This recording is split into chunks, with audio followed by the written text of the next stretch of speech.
Welcome to Scott Base on Ross Island, Antarctica. I will be your guide on this virtual visit to the historic Hillary's Hut, completed back in 1957 to support the Commonwealth Trans-Antarctic Expedition, which aimed to complete the first overland crossing of Antarctica and the New Zealand party of the International Geophysical Year. Fresh from conquering Mount Everest in 1953, Sir Edmund Hillary was enlisted to lead the New Zealand party. New Zealand-based Antarctic Heritage Trust are world leaders in cold climate conservation. The Trust cares for this site as well as another 4 bases in Antarctica, including Captain Robert Falcon Scott's and Sir Ernest Shackleton's huts. The building you see in front of you was restored by the Trust in 2017, in time for Scott Base's 60th anniversary, and has returned the hut to the way it looked back when it was first built. If you look at your hands, you will see that you're holding the original anemometer used by British explorer Vivian Fuchs to measure wind speed. If you hold it up, you can see how the cups catch the wind and provide an output measurement of wind speed in miles per hour. This is one of the almost 600 historic artefacts now conserved inside Hillary's hut. As you can see, we're in danger of losing our way in these blizzard conditions.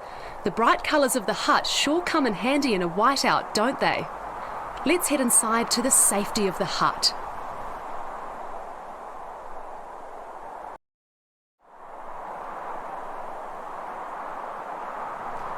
Welcome to Hillary's Hut. I'm Peter Hillary, and my father Ed Hillary lived and worked in this hut. What you see here is a virtual reality experience of the hut as it looked in 1957. The hut was used as a base for 23 men engaged in exploration and important scientific research. Come on, come through and explore the 5 rooms of Hillary's hut. We will now move to the hut mess room. Point your controller and pull the trigger.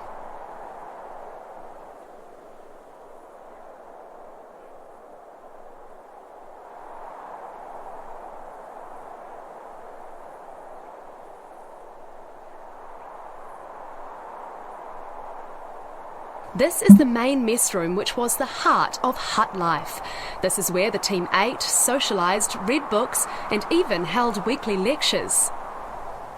Notice the paintings of New Zealand landscapes on the walls by artist Marcus King, a beautiful reminder of home for the hut inhabitants. These badly damaged paintings were restored by a team at Auckland Art Gallery, led by Sir Ed's daughter Sarah Hillary, herself an art conservator. We will now move to the kitchen. Point your controller and pull the trigger.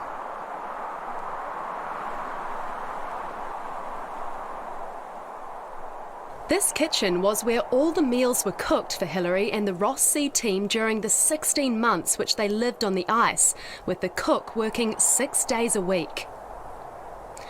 Even during the long and dark Antarctic winter, regular hours were kept, with the men waking for breakfast every morning at 7:45 a.m. Notice the sturdy Hobart electric stand mixer and the toasty makers on the oven. Point your controller at the mixer and pull the trigger to start it up.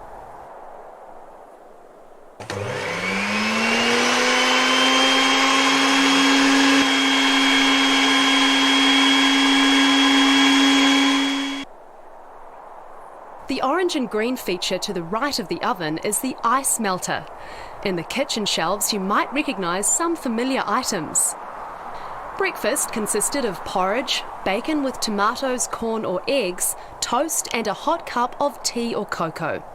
For lunch the men ate soup, meat, usually either chops or stew, with mashed potatoes and another warming mug of tea, coffee or cocoa. Dinner was soup, meat and vegetables, followed by pudding and tea. The men were also served morning tea, afternoon tea and supper. See if you can find the menu on the kitchen bench. You will be transported back to a recreation of the mess room in 1957. Point your controller at the menu and pull the trigger.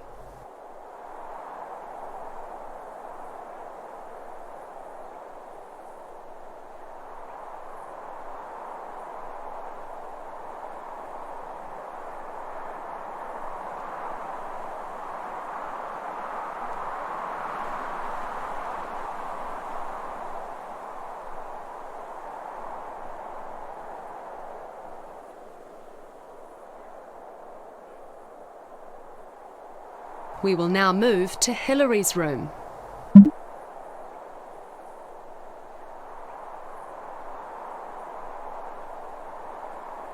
This room served as both Hillary's sleeping quarters and his office.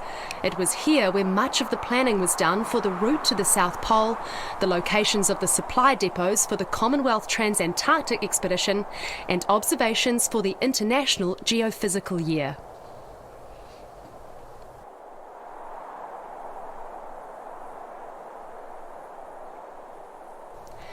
Point your controller at the photo of Hillary and pull the trigger to activate a video showing the iconic modified Ferguson tractors.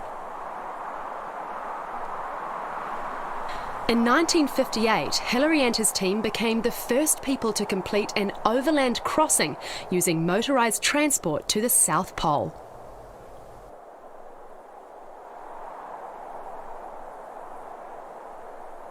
We will now move to the radio room.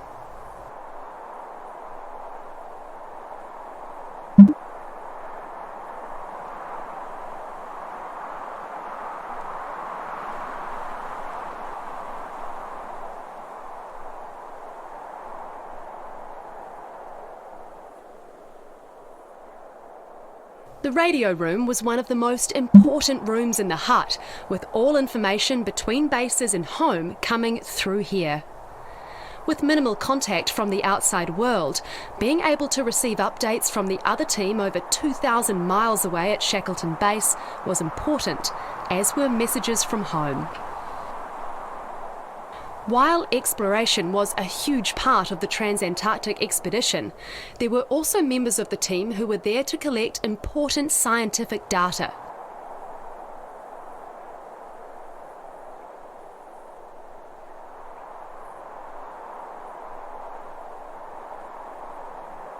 Let's head back into the mess room and see who we can spot out on the ice shelf through the binoculars.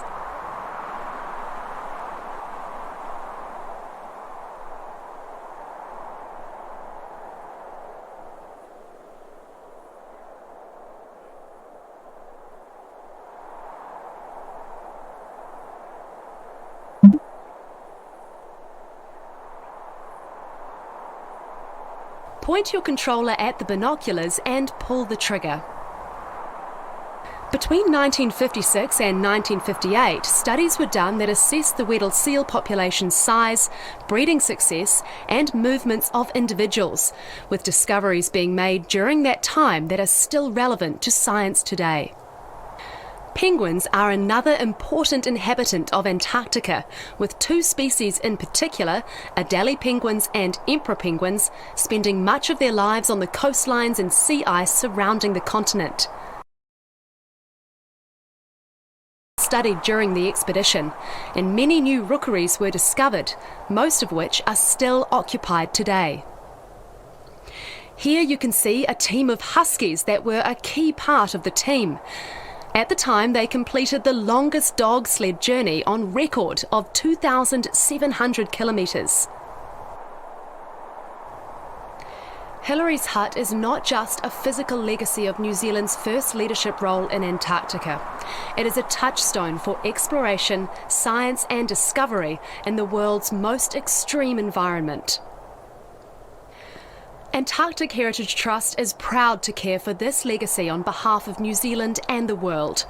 The Trust believes that exploration is critical in the 21st century and is committed to engaging the next generation with the spirit of exploration and encouraging young people to go out and explore the world. This is the end of the virtual tour, but you can download a version of this experience on the app.